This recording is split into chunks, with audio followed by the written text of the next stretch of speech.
Hello friends, मैं हूं सुमित रॉय। स्वागत है आप सभी का मेरे यूट्यूब चैनल की उस 39 में। तो आज हम यहाँ समझने वाले हैं Coulomb's law in vector form के बारे में, जो क्लास 12 फिजिक्स का काफी इंपॉर्टेंट टॉपिक है और बच्चे अक्सर इसे स्किप कर देते हैं। यहाँ पर मैं आपको स्टेप बाय स्टेप इसकी नॉलेज देने वाला हूँ और क्या क्या चीजें हमें इसे सीखने को मिलती हैं वो भी मैं आपको बताने वाला हूँ। तो वीडियो के अंदर जुड़े रहिएगा, आपको काफी इंपॉर्टेंट नॉलेज आज के वीडियो से मिलने वाली है। तो चलिए बिना समय गवाए शुरू करते हैं आज का टॉपिक। तो Coulomb's law in vector form को समझने से पहले कुलाम्स लॉ को समझना जरूरी है। कुलाम्स लॉ क्या कहता है कि दो चार्जेस है Q1 Q2, उनका मैग्नीट्यूड है, उनके बीच की डिस्टेंस है r, तो उनके बीच में फोर्स लगता है कुलाम्ब फोर्स, और कुलाम्ब फोर्स का मैग्नीट्यूड होता है F equal to K Q1 Q2 upon r square, या K की जगह हम 1 अपॉन 4 पाई एप्सिलॉन नॉट रख सकते हैं। तो यहां पर हम उसका यूज करने वाले हैं। तो सबसे पहले केस 1 लेते हैं। तो केस 1 हम क्या लेने वाले हैं वो भी मैं आपको बता देता हूं। केस 1 मैं लेने वाला हूं यहां पर लाइक चार्जेस के लिए, क्योंकि हमारे पास दो कैटेगरीज होती है, एक तो लाइक चार्जेस होता है और एक अनलाइक चार्जेस। लाइक चार्जेस वो होते हैं जो सेम नेचर के होते हैं, दोनों प्लस के या तो दोनों माइनस के, और फोर्स क्या लगेगा, रिपल्शन। तो लाइक चार्जेस में हमेशा रिपल्शन लगता है। इसकी कंडीशन होती है Q1 Q2 का मैग्नीट्यूड का प्रोडक्ट ऑलवेज पॉजिटिव आता है। तो या तो दोनों प्लस के होंगे तो भी पॉजिटिव आएगा प्रोडक्ट, और माइनस के होंगे माइनस माइनस प्लस तो भी पॉजिटिव। और फोर्स क्या लगता है इनके बीच में, रिपल्शन में। इतना तो हमें समझ में आ चुका है। अब इसका डायग्राम बनाते हैं और भी ज्यादा हमें क्लियर होने वाली चीज है।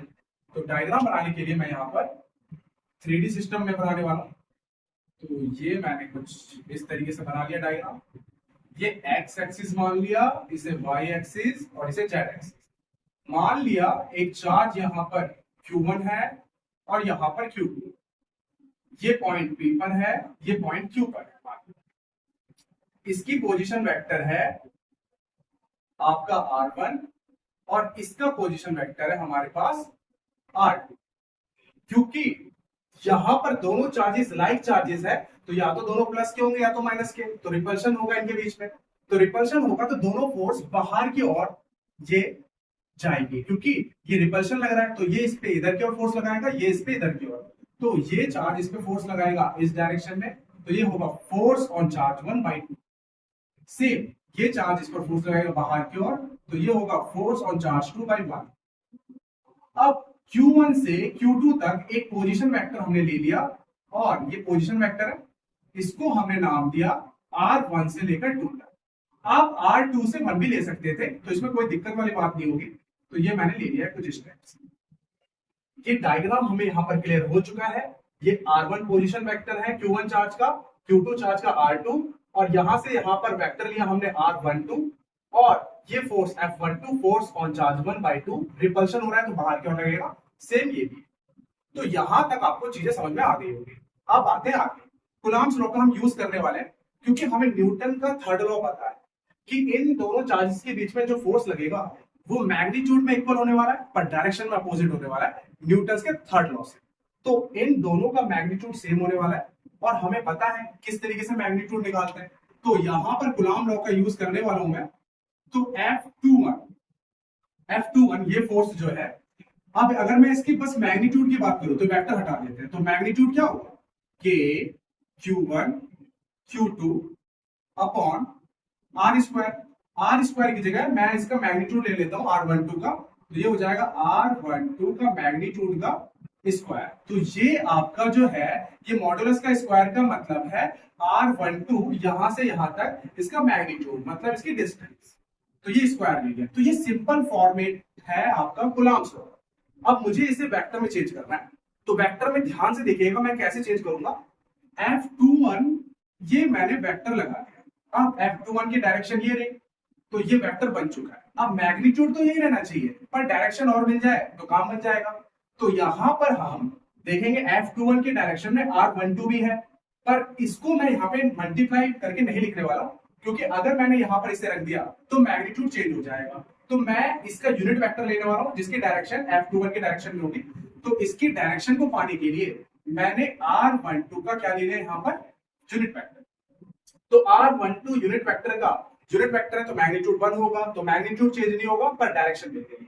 और R12 ही क्यों लिया, क्योंकि R12 R1 से 2 तक जो वेक्टर की डायरेक्शन है वो F21 की डायरेक्शन, तो यहां पर इसलिए मैंने ये ले लिया है। अब ये वेक्टर फॉर्म में दोनों चेंज हो गया है। तो F21 की डायरेक्शन भी मिल गई और इधर वाले कंपोनेंट की भी डायरेक्शन मिल गई और यूनिट वेक्टर इसलिए लिया है ताकि मैग्नीट्यूड चेंज ना हो। तो यहां पर अब हम इसे लिखने वाले हैं F21 के Q1 Q2 अपॉन R12 का स्क्वायर। अब R12 यूनिट वेक्टर का फॉर्मूला क्या होता है? यूनिट वेक्टर का फॉर्मूला होता है वेक्टर अपॉन इसका मैग्नीट्यूड। तो ये चेंज हो जाएगा आपका F21 इक्वल टू के Q1 Q2 और R12 और इनकी आपस में मल्टीप्लाई हो जाएगी तो R12 का क्या हो जाएगा Q। तो ये एक फॉर्मेट आपका बन चुका है वेक्टर फॉर्म में कूलम्ब्स। अब F21 हमने निकाला तो R12 आ रहा है यहां पर।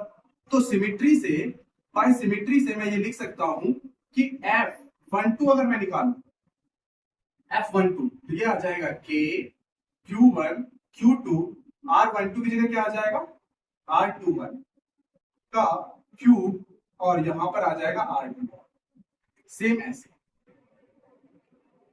तो ये हमने यहां पर वेक्टर फॉर्म कूलम्ब्स लॉ का हमने ये निकाल लिया है। इसको दूसरे तरीके से भी रिप्रेजेंट कर सकते हैं। किस प्रकार? तो ध्यान से देखिएगा।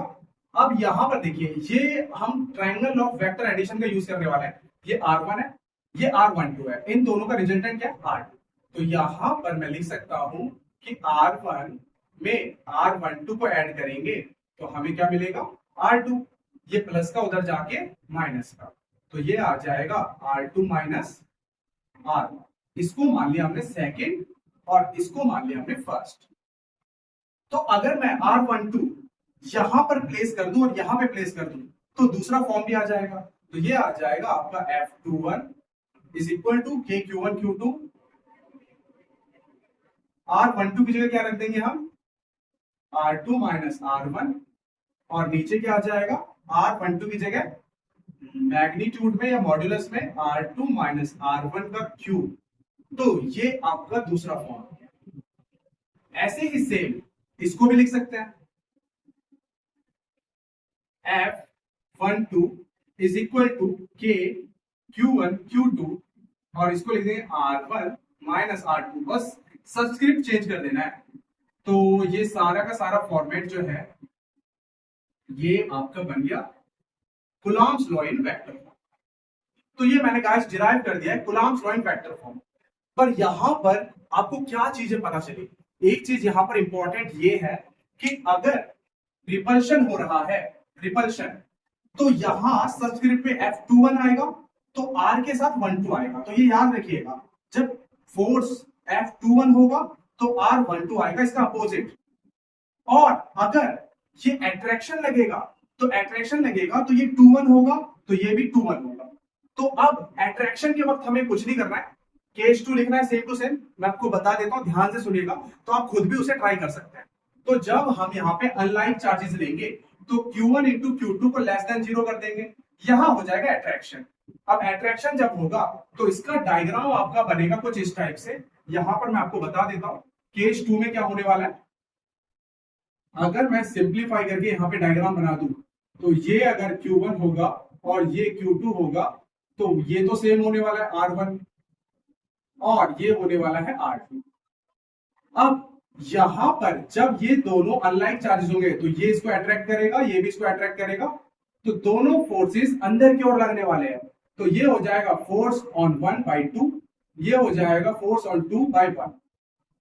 तो अब ये वाला इस पे फोर्स इधर की साइड और इस पे फोर्स इधर की साइड। तो अब आप ध्यान दीजिए कि अगर मैंने यहां से यहां तक R12 लिया तो R12 की डायरेक्शन होगी Q1 से Q2 तक और R12 की डायरेक्शन F12 की डायरेक्शन सेम है।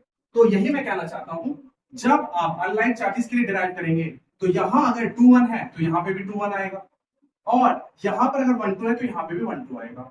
और अगर सबस्क्रिप्ट यहां पर इंटरचेंज हो गए हैं तो लगेगा आपका रिपल्शन, अनलाइक चार्जेस होंगे। और अगर यहां सबस्क्रिप्ट सेम है तो अनलाइक चार्जेस होंगे और अट्रैक्शन होगा।